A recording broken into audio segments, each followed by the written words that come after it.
Hello, and as always, thank you for watching us here at Palos Heights Community Channel 4. My name is Carol Steffen, and I have a guest this morning, Valencia, getting it right, Valencia Maitan.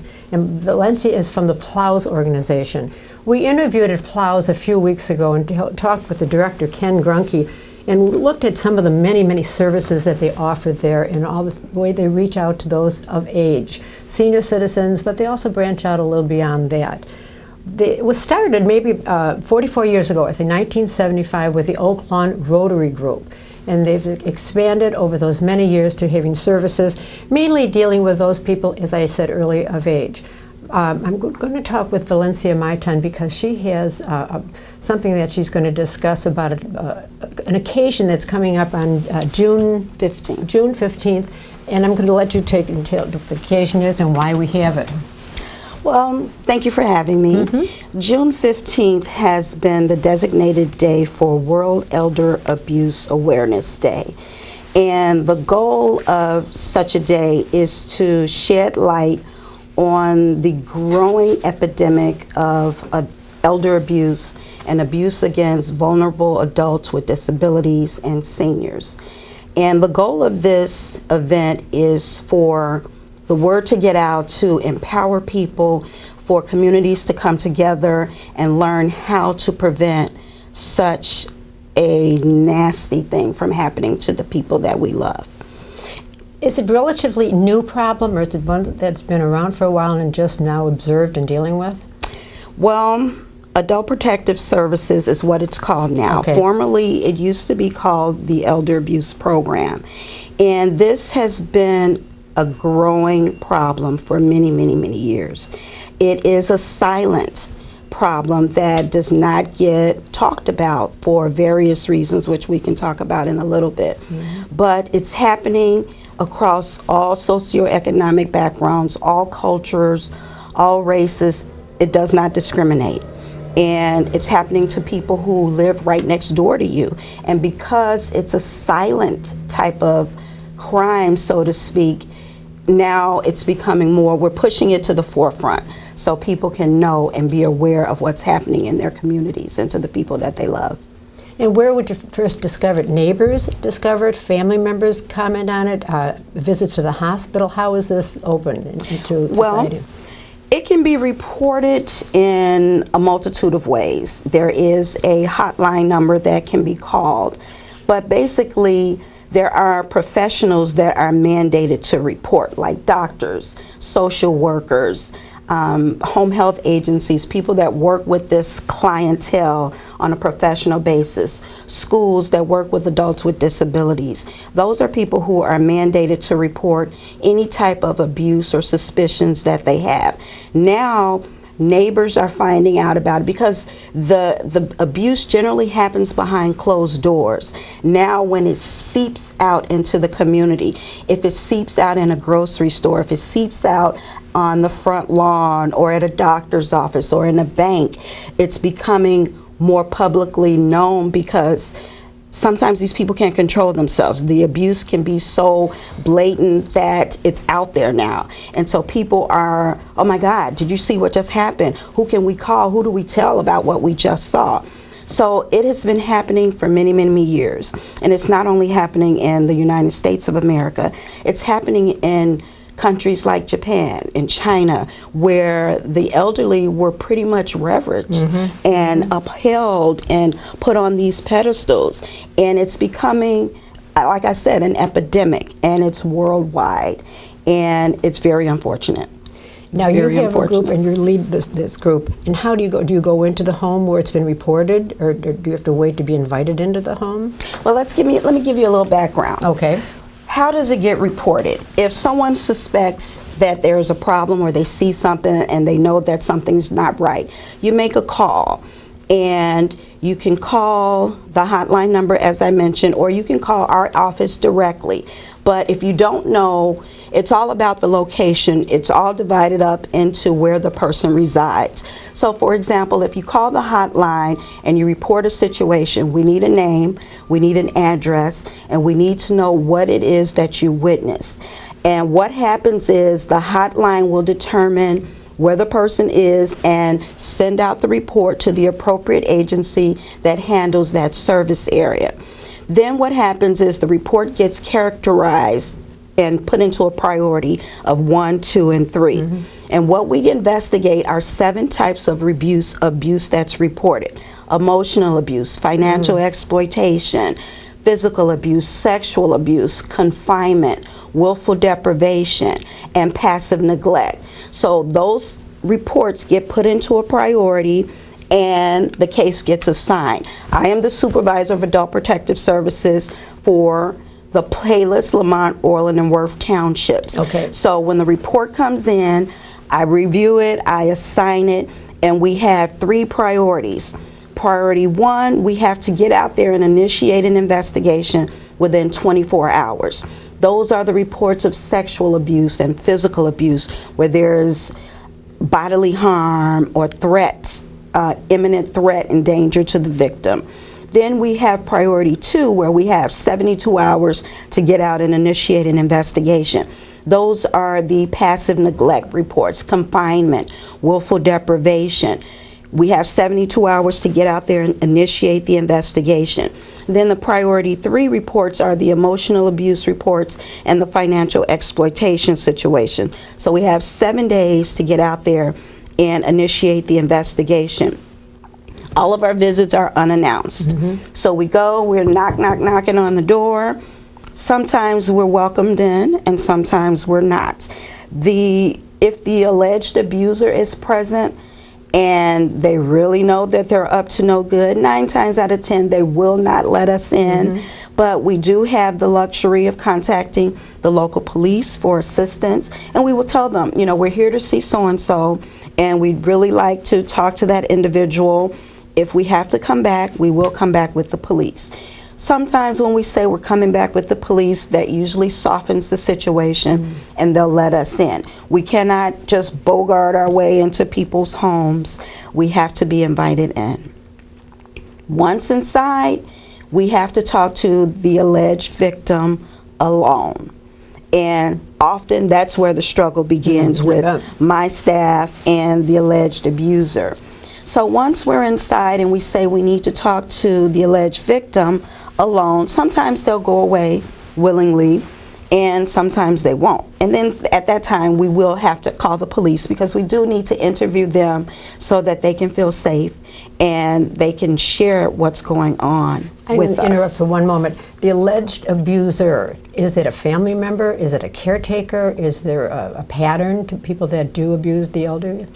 90% of the time, and this is just a ballpark estimate, but it might even be higher, the alleged abuser is usually a family member, a well-known individual that has a relationship, an ongoing relationship with the alleged victim, and it can be someone that they've entrusted with their care. And that's why it's such a silent issue, because people are embarrassed to say, my daughter's abusing me, my son is hitting me, my granddaughter has stolen all of my money. So yes, it is usually someone that they know. In order for Adult Protective Services to be involved, the requirements are the individual has to be 60 and older, or they have to be an adult with a disability. The abuse has to occur in a domestic setting, so at home. And there has to be an ongoing relationship with the victim, with the alleged abuser as well. So someone can't just call and say, well, a guy came and, they overcharged me for doing my roof. That's not an ongoing relationship with someone that they know. So that doesn't meet the criteria for what we're talking about today. But yes, it is usually someone that they know. Do you have trained inspectors that go out to these homes? Yes, our agency, Plows Council on Aging, is contracted with the Illinois Department on Aging, and the Department on Aging trains all staff in Illinois who do this program, who are assigned to work as investigators. There's a phase 1 training, which is now 4 days, and there's a phase 2 training, which is 3 days or 2 days. So they are required to be trained by the Illinois Department on Aging, which is a state training. How difficult to deal with, to have someone go in and you're coming into a family situation, you're dealing with family. I'm surprised that I can't imagine dealing with it. Your inspectors have to be really well trained to deal with that type of a family situation. It's I'm challenging. guessing. Yeah. It's challenging. Everyone is not cut out to do this type of work. I mean, we see some horrific things, and I describe it as you got to have a little tough skin, and you got to have a little fire in your gut in order to do what you do, because we deal with people who try to intimidate, and I have to remind my staff that, these people, some of them are not nice people. Some of them are nice and really don't realize what they're doing is considered abuse. Those are a pleasure to work with because they're cooperative. They had no clue that they were doing this, and they want all the help that we can give them. But then you have those who know exactly what they're doing, and they're mean and they're nasty. So you have to have a tough skin, because your interaction, first of all, you're invading someone's privacy. And you're addressing very sensitive issues which no one wants to talk about. And we are required to interview the alleged abuser. So can you imagine having a conversation with someone and you're pretty much asking them, are you hitting your mother? Are you stealing the money? Are you refusing to allow her to see her son or her daughter? So it takes a special gift or skill to construct an interview, whereas you're not putting that alleged abuser on the defense. So it takes a lot of time and skill developing to learn how to interact with some of these people. But sometimes all the skill in the world doesn't work, because you're going to get the ones that are nasty. And no matter how nice or how sensitive you try to approach the issue, they're going to be defensive, and they're not having it, and they're not receptive, and you're called every name in the book but an angel. So you do have to have a little tough skin. I mean, I've had an experience where one of my staff went out, came back, and just bawled in my office because she wasn't expecting to be verbally attacked in such a manner. But with her under my wing, I toughened her up, and she was able to handle the best of them.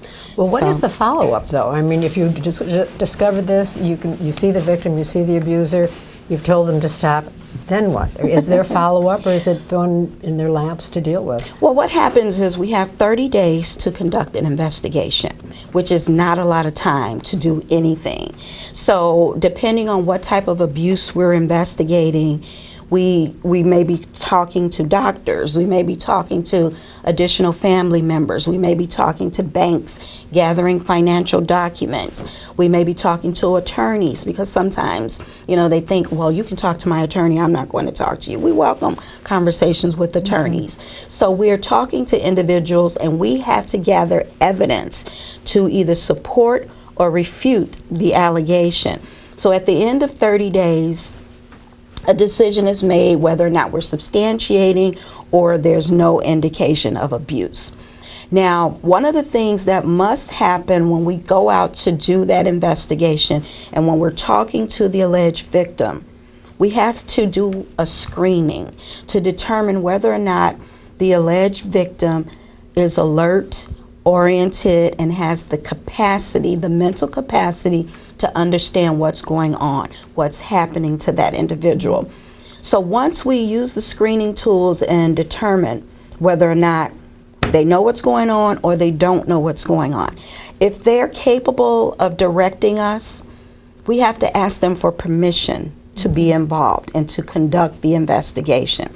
If they give us the go-ahead, then we're all guns ahead and we're going for it. If they refuse our services, it's over right then and there. If they say, this is what's going on, I've got it under control, and I don't need your help, we have to respect that and walk away.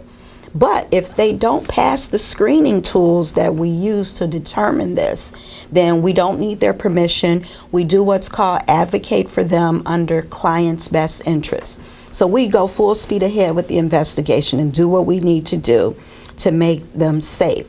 And the goal of Adult Protective Services is to address and assess the situation and eliminate and reduce the risk of abuse.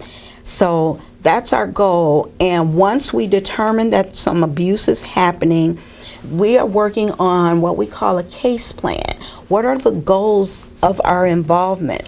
What are we trying to achieve by being present in this individual's lives? Now, mind you, we've stepped in, we've invaded their world. And change is hard because oftentimes the abuse has been going on for so long, it's become the norm for the individuals who are dealing with it. So we're coming in and we're trying to say, you know, you don't have to live like this. Let us help you. And we're taking baby steps because it takes time.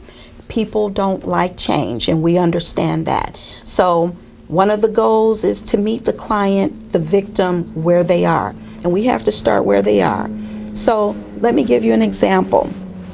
You have a case of passive neglect where the individual is not going to the doctor like they need to. They're missing all their appointments because the daughter, who is the caregiver, has a substance abuse issue. And she's often inebriated. She's possibly not at the home on the day she's supposed to take mom to the doctor. So how do we help with this issue? And one of the things that we do as part of our goal is to assist with transportation. Help that individual get the necessary transportation so that they can get to the doctor and eliminate the risk of not having their medications and not getting their checkups like they need. So that's just a very simple fix. Another example, this daughter is supposed to be preparing meals for the individual, so she's not getting the appropriate nutritional intake that she needs. One of the things that we can do is get home delivered meals sent out to the home, which is something our Plows agency does. So there are so many things that we can do to eliminate and reduce the risk of abuse and neglect. And oftentimes what the older adult will say is, what I need is for you to help my child. She's the problem. I need you to help her. Well, we can recommend some things and some programs to that adult child, but we can't get her into a substance abuse program. Okay. Those types of things they have to do for themselves. But we can do and offer and provide resources to help those who are allegedly abusing. So our goal is to assess the whole picture. We don't just go in, let's say for example, there's a report that this woman is not eating properly and she's not going to the doctor. Once we go in, we don't just focus on that. We're looking at the whole picture, because once we're involved, the goal of Adult Protective Services as well as Plows Council on Aging is to help seniors and adults with disabilities stay in their home as long as possible without any risk, but they must maintain the highest level of dignity. So we get inside and we're talking about everything. Are you having trouble getting your bills paid? Are you having trouble connecting with your family members? Are you having trouble getting out and going to social programs? Is that something you would like to do? So we're looking at the whole picture. And if they're having problems making ends meet, we have an advocacy department at our agency who will assess their financial situation and help them apply for the financial programs that they may be eligible for. A lot of times people don't know what's out there and what they're eligible for. So we have an advocacy team who is awesome, and they do an assessment. They help them apply for energy efficient programs to get a benefit or a tax break. There are senior tax exemptions that they don't know about.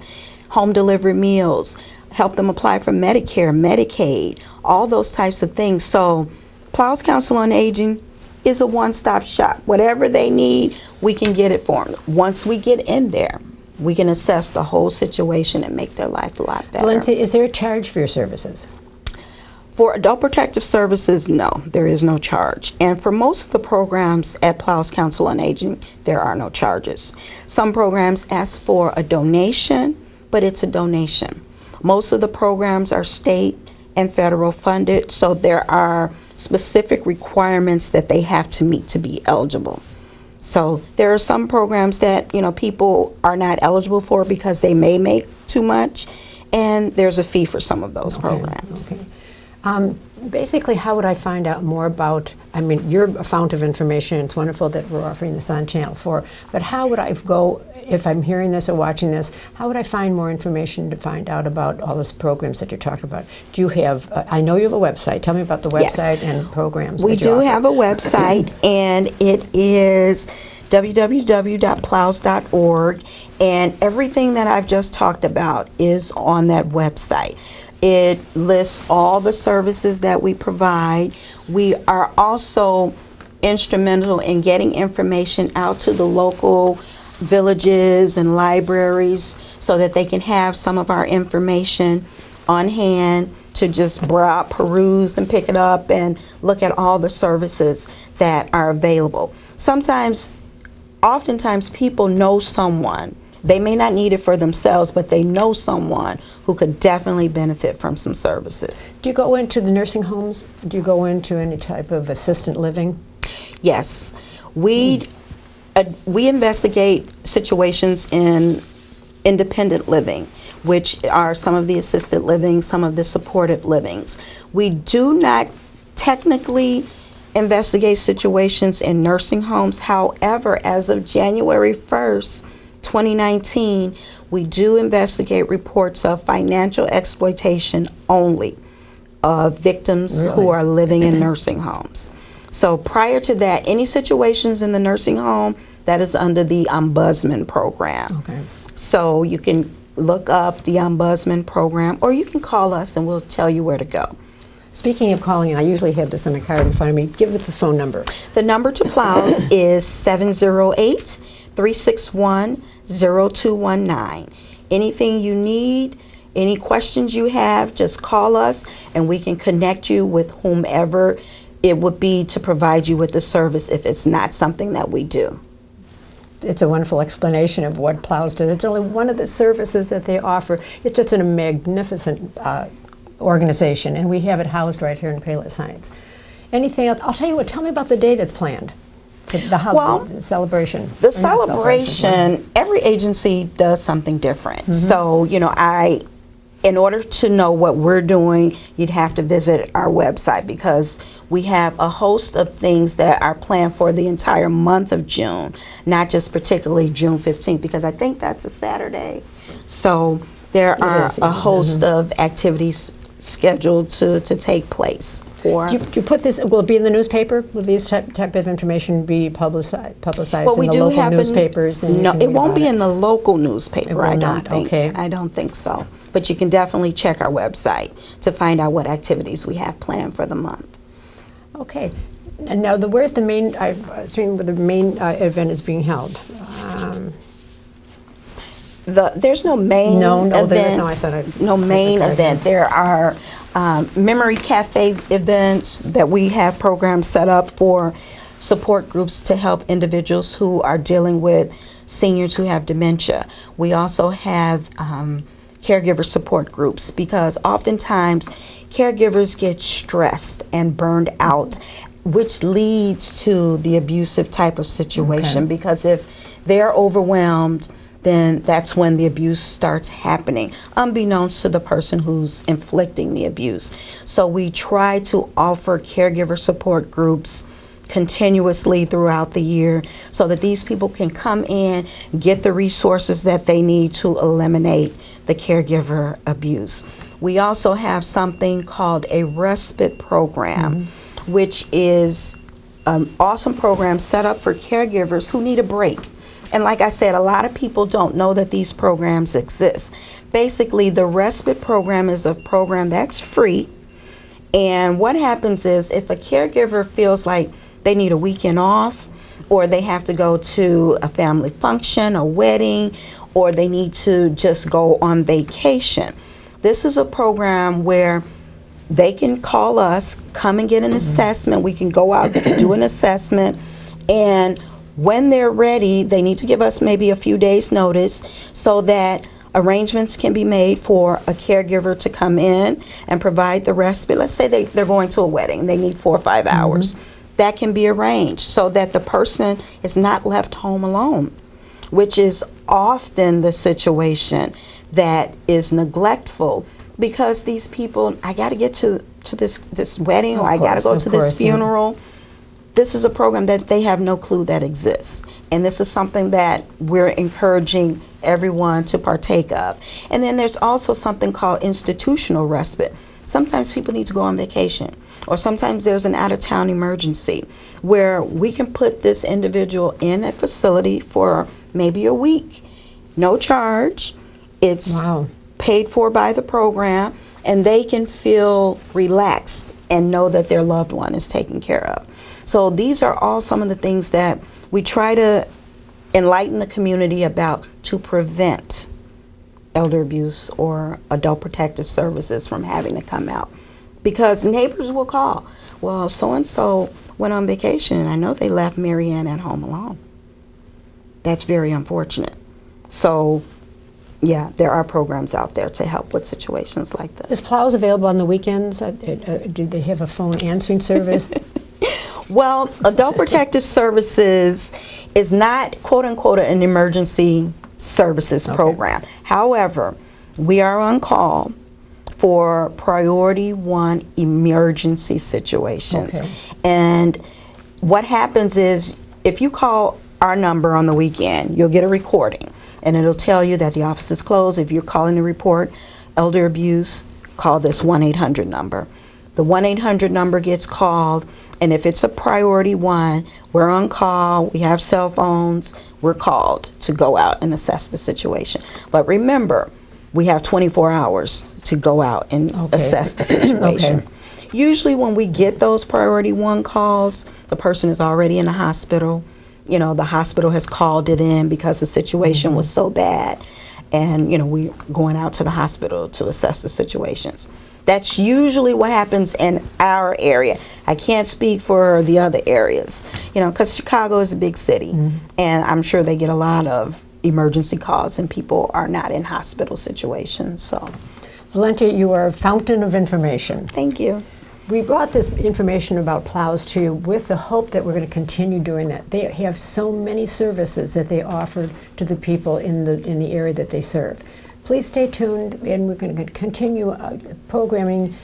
I'm not sure, maybe once a month, once every, and bring you up to the services that they do use, because they're so widespread, and you need to know about them and take advantage of them. And if you're interested in volunteering, they have a volunteer area. All you have to do is call and offer your services.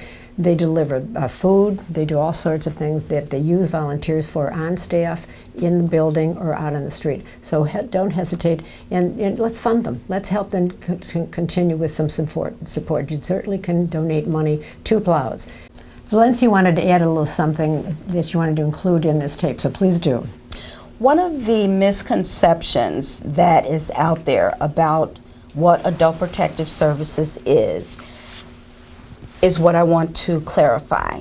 People think that when they call and report abuse, what Adult Protective Services is going to do is show up and snatch the older adult person or the adult with disabilities out of the home and put them in a nursing home. That is not true. That is not what we do. That is the last resort after we have determined that there's a risk and this person is in danger of staying in the home. We do not go out and snatch people out of the home. What we do is assess the home situation and make sure the individual is safe. We have, in my 18 years at Plows Council on Aging, working in Adult Protective Services, we may have done this maybe 5 times. So it is the last resort. So please know that if you know someone who is in need, a loved one, a friend, a neighbor, and you know that there's something not right in the house, call the 1-800 number at 1-800 866-1409 and report abuse. Let us go out, assess the situation. The report can be made anonymously. Your information is never given out, and you don't even have to give your name. My suggestion is just make the call and let us go out and assess the situation. Valencia Maitan, Supervisor of Adult Protective Services for Plows, you are an amazing, and thank you for being our guest today. Thank you for Channel 4. having me.